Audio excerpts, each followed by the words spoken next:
Weber एक प्रमुख समाजशास्त्री थे। उन्होंने 6 विश्व के महान धर्मों का अध्ययन किया।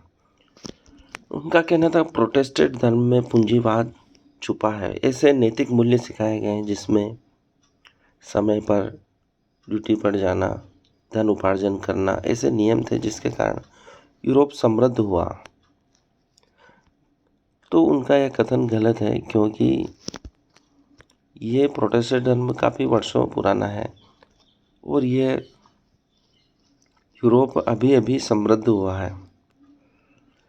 और जबकि वेबर कहते हैं कि हिंदू धर्म या सनातन धर्म में धन को महत्व नहीं दिया जाता है, त्याग को दिया जाता है, इसलिए भारत गरीब देश है।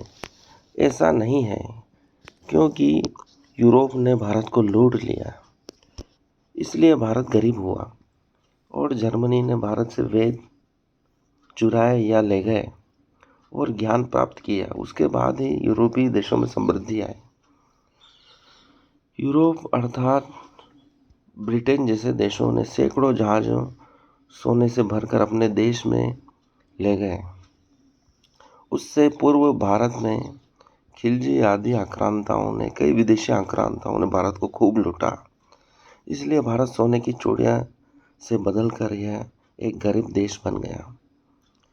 सनातन धर्म जैसे जैन, हिंदू धर्म इत्यादि में अपरिग्रह, सत्य, अहिंसा आदि जैसे बहुमूल्य मूल्यों का स्थान है, महत्व है, और इनके द्वारा ही इतना धन उपार्जन किया जाता था जिसकी कल्पना आज विदेशी लोग कर भी नहीं सकते हैं। न कि पूंजीवादी विचारधारा से इतना धन था भारत के पास जिसको आज कोई देश कल्पना भी नहीं कर सकता है। वेबर की यह अवधारणा की पूंजीवाद से ही समृद्धि आती है, ये गलत अवधारणा है। उससे पहले ही भारत में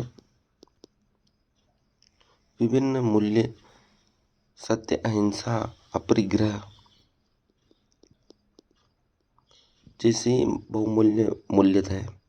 उसमें सिखाया जाता था प्रकृति से उतना ही लो जितनी आवश्यकता है। भगवान बुद्ध की एक कथा आती है जिसमें राजा भगवान बुद्ध के लिए एक व्यापारी से जगह मांगते हैं। तो व्यापारी ने राजा से जगह मांगी थी। उसमें राजा ने कहा था कि जितनी जगह चाहिए उतनी सोने की मोहरों से उसको भर दो। तो हजारों एकड़ भूमि को सोने से भर दिया गया था व्यापारी के द्वारा, और उतनी जगह भगवान बुद्ध के विहार के लिए खरीदी गई। तो इतना धन था भारत के पास। आज भी हम मंदिरों में इनमें देखते हैं इतनी समृद्धि हमारे प्राचीन काल की द्योतक है।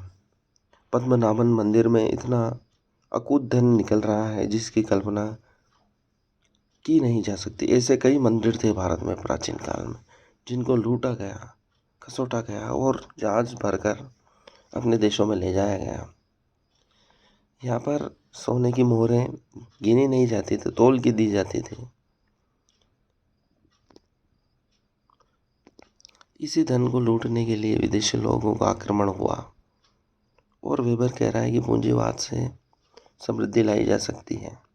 जब पहले ही लूट लिया गया हो और तुम्हारे धर्म बाद में बने हैं तो पूंजीवाद से समृद्धि कैसे आ सकती है? उच्च आदर्श मूल्य के द्वारा ही समृद्धि आ सकती है और भारत उस दिशा में बढ़ भी रहा है। एक आध हजार साल में जो समृद्धि की अवनति हुई है उसका कोई महत्व नहीं है। भारत का इतिहास लाखों वर्षों का है और उससे पूर्व लाखों वर्षों तक भारत में समृद्धि रही है और भारत पुनः गुलामी के बाद समृद्धि की दिशा में बढ़ रहा है। और ये स्थापित हो जाएगा कि वेबर के जो सिद्धांत है, शोध है, वह गलत है।